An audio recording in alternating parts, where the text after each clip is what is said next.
Well, the province provided details yesterday on a vaccine passport that will come into effect later this month, but there are still some questions about mandatory vaccines and what it means for people at work. Employment lawyer Alex Lucifero joins us now with more on this. Alex, certainly pertinent, especially right now. So I guess, first of all, straight up, can employers mandate vaccinations for their employees?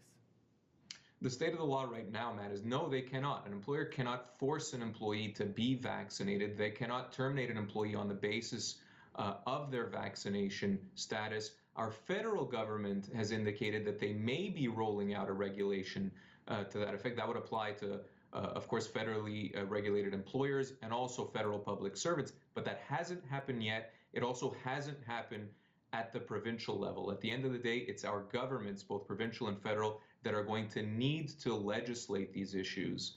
As things stand right now, employers don't have that authority. They don't have the power to terminate an employee on the basis of their vaccination status. Okay, so if they don't have that right to, or again, because we're hearing about other workplaces that have and other employers that are bringing in these vaccination policies right now. So what rights do employees have when it comes to that? So when it comes to these vaccination policies, employers can certainly encourage employees to be vaccinated. They can even incentivize their employees to get vaccinated. We have seen some employers do exactly that, and I would welcome that. There's obviously a public health service in being vaccinated.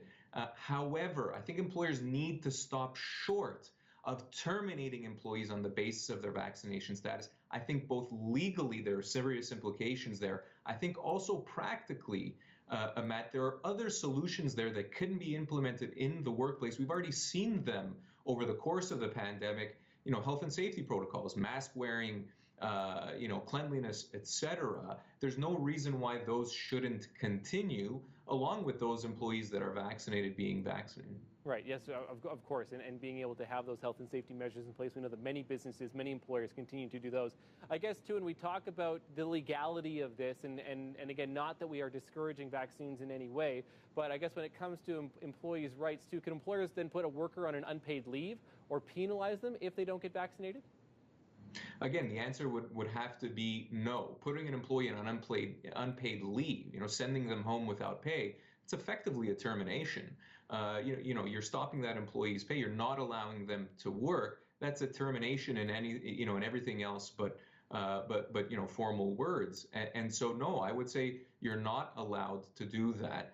Employers need to find other solutions. And I have to agree as well, Matt. While we're on the topic, I do think that, I'm vaccinated myself. I think there's a huge benefit to that as well. But if we're talking about the law here, employers simply have to stop short of punishing employees based on their vaccination status. Okay, again, certainly pertinent and good information. Alex Lucifero, thank you for this. Always appreciate your time, sir. Thanks for having me.